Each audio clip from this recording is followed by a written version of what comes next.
বিরোধী আইএনডিআইএ জোটের ভার্চুয়ালি বৈঠকে চেয়ারম্যান পদে মল্লিকার্জুন খার্গেকে বেছে নেওয়া হলো, কিন্তু বছর ঘুরলেও এখনো অধরা আসন সমঝোতা। একদিনের নোটিসে শনিবার ভার্চুয়ালি বৈঠক করে বিরোধী জোটের শরিক দলগুলো। একমাত্র তৃণমূল কংগ্রেস ছাড়া বাকি শরিকরা উপস্থিত বৈঠকে। 19 ডিসেম্বর শেষবার মুখোমুখি বসেছিল বিরোধী আইএনডিআইএ জোটের শরিক সদস্যরা। বছর ঘুরতেই জুম অ্যাপের মাধ্যমে বৈঠকে যোগ রাহুল গান্ধী, মল্লিকার্জুন খার্গে, লালু প্রসাদ যাদব, নীতিশ কুমার, অরবিন্দ কেজরিওয়াল, এম.কে. স্টালিনরা। একমাত্র তৃণমূল কংগ্রেস ছাড়া বাকি সব দলের প্রতিনিধি উপস্থিত ছিল এদিনের ভার্চুয়াল বৈঠকে। এই বৈঠকে বিরোধী জোটের চেয়ারম্যান হিসেবে কংগ্রেসের জাতীয় সভাপতি মল্লিকার্জুন খার্গের নামে শিলমোহর বসান বাকি বিরোধী নেতারা। প্রাথমিকভাবে নীতিশ কুমারের নাম নিয়ে আলোচনা হলেও বিহারের মুখ্যমন্ত্রী নিজেই সেই প্রস্তাব ফেরান।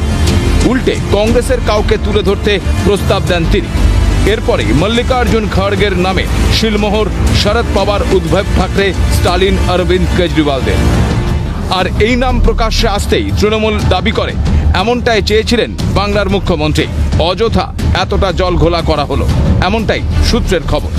বাংলার শাসক শিবির সূত্রে খবর, একদিন আগে এই বৈঠক প্রস্তাবিত হওয়ায় অনুপস্থিত তৃণমূল কংগ্রেস। এদিকে বছরের প্রথম আইএনডিআইএ জোটের বৈঠকেও অধরা আসন সমঝোতা সূত্র। সামনেই দ্বিতীয় মোদী সরকারের ভোট অন অ্যাকাউন্ট বাজেট। সম্ভবত তারপরেই লোকসভা ভোটের নির্ঘণ্ট ঘোষণা। এখনো বিরোধী জোট আসন নিয়ে ঐক্যমত না হওয়ায় স্পষ্টতই একাধিক প্রশ্নচিহ্ন রাজনৈতিক মহলে। তবে এই বৈঠক ঘিরে তুঙ্গে রাজনৈতিক চর্চা। বঙ্গ বিজেপি তেড়ে ফুরে আসরে। রাজ্য বিজেপির সভাপতি সুকান্ত মজুমদারের দাবি, ফুটো নৌকায় কেউ চাপতে চাইছে না। আমি আগেও বলেছিলাম যে ফুটো নৌকার মাঝি কেউ হতে চায় না। মমতা বন্দ্যোপাধ্যায় জানেন, খুব বুদ্ধিমতী মহিলা, এই বিষয়ে তো কোনো সন্দেহ নেই। বাংলার এত মানুষকে বোকা বানাচ্ছেন, অত সহজ তো নয়। তো স্বাভাবিকভাবে উনি প্রধানমন্ত্রী হওয়ার চান্স পাবেন আর নেবেন না, এটা হতে পারে না। যিনি সব জায়গাতে নিজের ছবি যারা কারো ছবি লাগাতে পছন্দ করেন না, এবং মেগালোম্যানিয়াক মহিলা, তিনি যখন ছেড়ে দিয়েছেন প্রধানমন্ত্রীর চান্স, অতএব বোঝাই যাচ্ছে নৌকাটা ফুটো। তো নীতিশ কুমারও বুদ্ধিমান, তিনি দেখেছেন দিদি যখন নিচ্ছে না, আমি নিয়ে কি করব। তবে মুরগি যদি করতে হয় তাহলে খার্গেকেই কর। খার্গেকে সামনে করে দিয়েছে, খার্গে এখন খড়গ নিয়ে ঘুরে বেড়াবে। হারতে তো হবেই, লাভের লাভ কিছু হবে না। বিজেপি সাংসদ দিলীপ ঘোষের মন্তব্য, একটা বৈঠকে অপর বৈঠকের দিন স্থির হচ্ছে। এই যে ইন্ডিয়া জোটের বৈঠক, শীতের দিনে যেমন পিকনিক হচ্ছে পাড়ায় পাড়ায়, এরকম হচ্ছে। কি হয় বৈঠকে? আরেকটা বৈঠকের ডেট ঠিক হয়। কাজ কি হয়েছে? আজ উনি আসছেন না, কাল ইনি আসছেন, এটাই খবর হয়। একবার নীতিশবাবু নেতা হয়েছেন, তিনি আসা বন্ধ করে দিলেন, মমতা দিদি নেতা হয়ে গেলেন। এখন আবার উনি আসতে আরম্ভ করেছেন, মমতা ব্যানার্জি আসছেন না। এই ড্রামা চলবে, হবে না কিছুই, কারণ এই পর্যন্ত কিছু হয়নি। প্রত্যেকটি পার্টির 24-এ দোকান বন্ধ হয়ে যাবে, সেই ভয়েতে ওনারা নাটক করে লোককে বিভ্রান্ত করার চেষ্টা করছে। বিরোধী জোট নিয়ে ভয় পাচ্ছে বিজেপি। সাধারণ মানুষ বিরোধী জোটকে আশীর্বাদ করবে, দাবি তৃণমূল কংগ্রেস সাংসদ শান্তনু সেনের। অনুরাগ ঠাকুর এবং বিজেপি ইন্ডিয়া অ্যালায়েন্স নিয়ে এতটাই ভীত, তাই প্রতি মুহূর্তে তাদেরকে এই নিয়ে কথা বলতে হচ্ছে।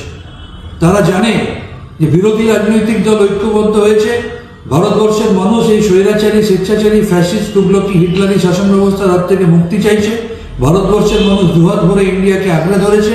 তাই ইন্ডিয়া আগামী দিনে ভারতবর্ষে নতুন রাজনৈতিক স্বাধীনতা আনবে। বিজেপির রাজনৈতিক বিদায় শুধুমাত্র সময়ের অপেক্ষা, সেটা তারা নিজেরাও প্রমাণ করছে। তৃণমূল কংগ্রেস অনুপস্থিত ভার্চুয়াল জোটের বৈঠকে কেন আসেনি, সেটা তৃণমূল নেত্রীকে প্রশ্ন করুন। এভাবেই অবস্থান স্পষ্ট করে বললেন কংগ্রেসের সাংসদ অধীর রঞ্জন চৌধুরী। বয়ে গেছে, কি করবো আমি? আমার কিছু যায় আসবে না। লোকসভার দলের সাথে এটা কোনো সম্পর্ক নাই। মমতা ব্যানার্জি কোথায় যাবেন, কোথায় হাসবেন, কোথায় কাঁদবেন, আমার দেখার দায়িত্বের মধ্যে পড়ে না। আমি কি করবো ইন্ডিয়া জোটের বৈঠকে না গেলে? কে কোথায় গেল না গেল তার খবর রাখার দায়িত্ব তো আমার নয়। সেটা মমতা ব্যানার্জিকে জিজ্ঞেস করুন যে আপনি কেন যাননি, কোথায় গেছিলেন, আপনি পার্লারে গেছিলেন না রেস্টুরেন্টে গেছেন, আপনি কোথায় ছিলেন আমাদেরকে বলুন, তাকে জিজ্ঞেস করুন। আমি কেন জিজ্ঞেস করছেন মমতা ব্যানার্জি কোথায় গেল না গেল? আমি মমতা ব্যানার্জি ধার ধরে রাজনীতি করি না, কেন জিজ্ঞেস করছিলাম? বিরোধী জোট এক না থাকলে সব থেকে বেশি লাভবান হবে বিজেপি, মন্তব্য সিপিএম নেতা সুজন চক্রবর্তীর। বলেছেন ইন্ডিয়া জোট, তার সঙ্গে কটাক্ষ করেছেন, তাতে এক একজন নেতা এক এক রকম কথা বলছেন। তাহলে ওরা খুশি হয়ে ভালো করে হরিলুট দিন না, বাতাসা টাতাসা দিন, যে এক একজন এক এক নেতা এক এক রকম কথা বলছে, অতএব কী লাভ আমাদের তাহলে ইন্ডিয়া জোটটা ফালতু হয়ে গেল, বিজেপির জয় একান বাতাসা দিন না।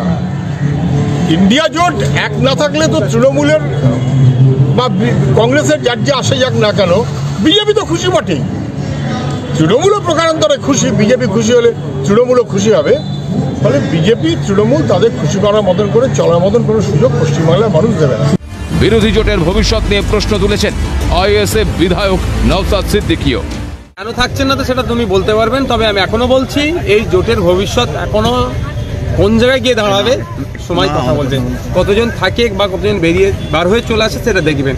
কারণ আপনারা দেখেছেন হঠাৎ করে যেভাবে মল্লিকার্জুন খার্গের নামটা ঘোষণা করে দিলেন মমতা ব্যানার্জি, মানে এই জোটে জোটের মধ্যে যাতে হচপচ হয়ে যায় সে চেষ্টা উনি চালাচ্ছেন। উনি কখনোই চাইবেন না বিজেপি কেন্দ্র থেকে দুর্বল হোক, সবসময় মমতা ব্যানার্জি চাইবেন বিজেপি কেন্দ্রের শক্তিশালী থাকুক। ফলে বাংলাতে ওনার যে কোর ভোট ব্যাংকে ভয় দেখিয়ে ভোটটা যে নিচ্ছেন এতদিন ধরে, সেটা মানে বহাল তবিয়তে বজায় থাকবে।